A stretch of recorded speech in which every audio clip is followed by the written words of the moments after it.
आज हम एक ऐसी फिल्म की परतों को खोलने जा रहे हैं जिसने अंधेरे से एक पूरे जॉनरा को जन्म दे दिया।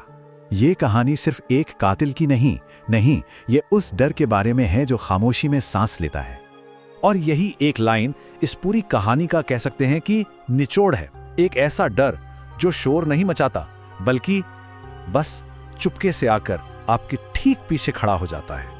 तो चलिए शुरू करते हैं उस डर की पड़ताल जिसने हॉरर का चेहरा ही बदल कर रख दिया।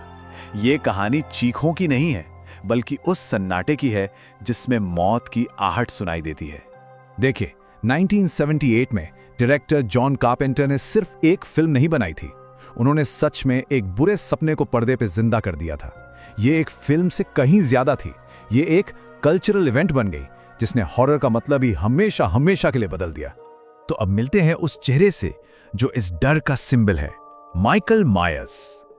सवाल यह है कि आखिर एक बच्चा हॉरर का सबसे बड़ा शैतान बना कैसे। कहानी की शुरुआत होती है 1963 से। एक छोटा सा बच्चा माइकल मायर्स अपनी ही बहन की हत्या कर देता है।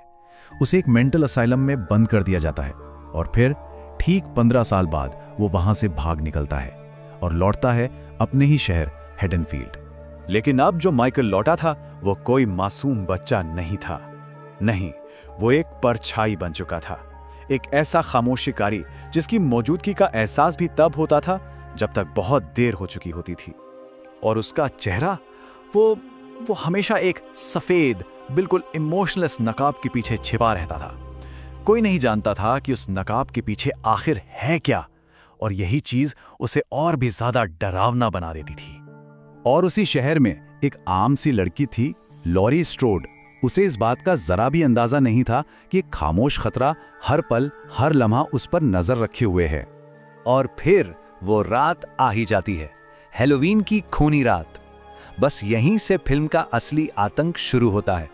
एक ऐसी रात जहां हर परछाई में दुश्मन नजर आता है।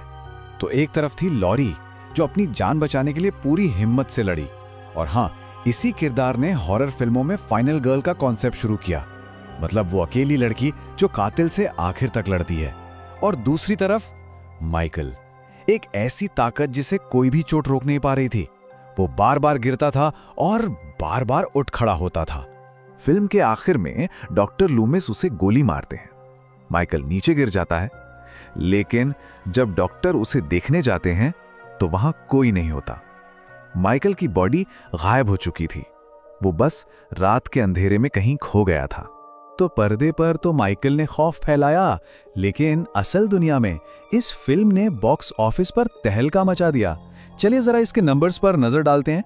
क्या आप यकीन करेंगे, इस फिल्म का बजट सिर्फ $3 लाख था। उस जमाने के हिसाब से ये एक बहुत ही छोटी, एक इंडिपेंडेंट फिल्म थी। और इस छोटे से बजट के साथ इस फिल्म ने दुनिया भर में $70 मिलियन से भी ज्यादा कमाए। मतलब उस दौर की सबसे ज्यादा प्रॉफिट कमाने वाली फिल्मों में से एक बन गई थी ये। लेकिन देखिए, हैलोवीन की कामयाबी को सिर्फ पैसों से नहीं आंका जा सकता। असल में इसने तो हॉरर सिनेमा को एक पूरी की पूरी नई दिशा दे दी, एक ऐसी लेगेसी बनाई जो आज तक जिंदा है। असल में हैलोवीन को स्लैशर जॉनर का ब्लूप्रिंट कहा जाता है। इसने एक ऐसा फॉर्मूला सेट कर दिया जिसे बाद में न जाने कितनी फिल्मों ने कॉपी किया। फॉर्मूला क्या था? एक कातिल जिसका कोई मकसद नहीं है, वो बस मारता है क्योंकि मारना ही उसका नेचर है। और बस इसी बात ने माइकल को बाकी विलन से कहीं ज्यादा खौफनाक बना दिया। तो सवाल उठता है कि इसकी कामयाबी का सीक्रेट फॉर्मूला क्या था? एक्सपर्ट्स कहते हैं कि इसकी सीधी साधी लेकिन बेहद डरावनी कहानी, माइकल जैसा एक खामोश कातिल और इसका वो आइकॉनिक बैकग्राउंड म्यूजिक, इन सब चीजों ने मिलकर इसे एक कल्ट क्लासिक बना दिया। यानी एक ऐसी फिल्म जिसे लोग आज भी सालों बाद भी भूल नहीं पाए हैं। और फिल्म खत्म होती है एक बहुत ही बेचैन करने वाले सवाल के साथ। माइकल मायर्स गायब हो गया था, मरा नहीं था। और इसका मतलब है कि वो कहीं भी हो सकता है, किसी भी अंधेरे कोने में छिपकर इंतजार कर रहा हो। क्या पता, शायद आज भी।